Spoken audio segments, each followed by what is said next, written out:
Shalom, horas bagi kita Bapak Ibu, saudara-saudari yang dikasihi oleh Tuhan kita Yesus Kristus. Berjumpa dengan saya Guru Gongko Pepak Pahan dalam acara Jepek Alai Marikola. Firman Tuhan yang ditetapkan pada Jumat tanggal 15 Mei 2020 yang tertulis dalam Ibrani 9 ayat 15. Demikian pembacaan firman Tuhan.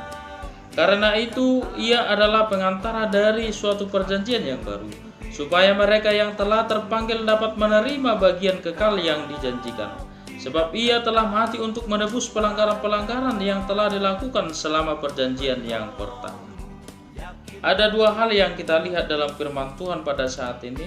Yang pertama adalah karya penyelamatan dalam perjanjian lama melalui pengantara darah anak domba dan darah lembu jantan.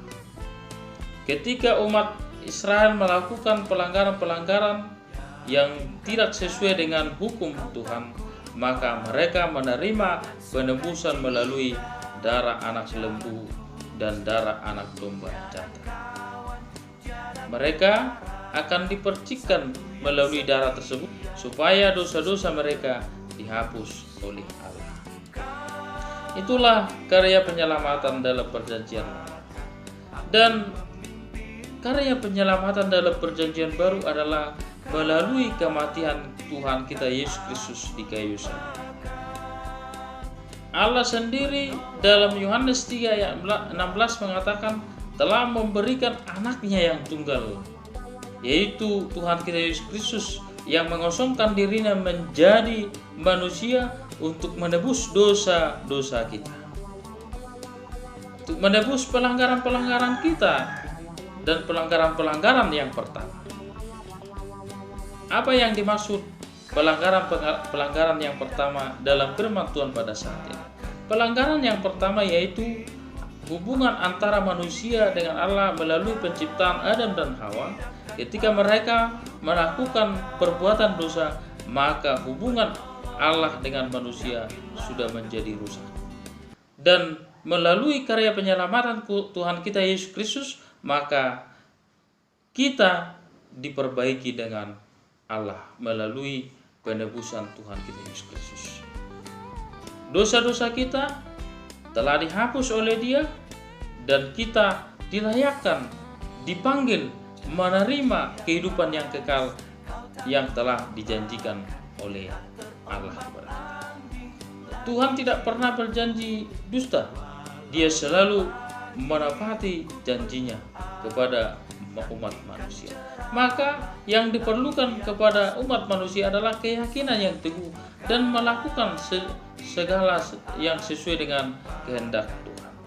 Dalam pelengkap Kidung Jemaat nomor 165 ayat 1 mengatakan bahwa janji yang manis kau tak kulupakan, tak terombang-ambing lagi jiwaku, walau lembah hidupku penuh awan, nantikan cerahlah langit di atasku. Kau tidak akan kulupakan, aku memimpinmu, aku membimbingmu, kau tidak akan aku lupakan, aku penolongmu, yakinlah hatiku. Kita tidak akan dilupakan oleh Tuhan. Dia menolong kita, Dia membimbing kita, Dia memimpin kita. Maka yang diperlukan oleh Tuhan kepada kita adalah keyakinan yang teguh. Janji Tuhan selalu manis kepada manusia. Itulah pelengkap Kidung Jemaat nomor 165, bahwa janji Tuhan manis, tak akan kita dilupakan oleh Tuhan.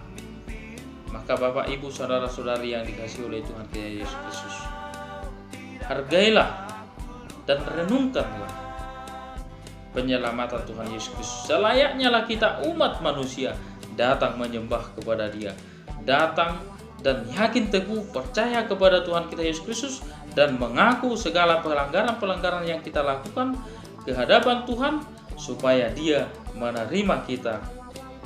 Karena kita telah dimenangkan oleh Tuhan melalui kebangkitannya pada hari yang ketiga. Maka maut telah dikalahkan dan Dia telah menyediakan kehidupan yang kekal, surga kepada setiap orang yang percaya kepada.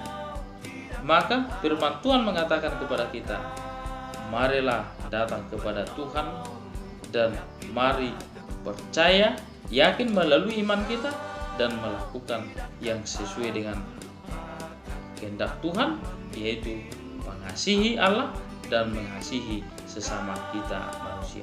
Itulah hukum Tuhan dan itulah pesan Tuhan kepada umat manusia. Tuhan Yesus memberkati. Shalom, Horas. Amin.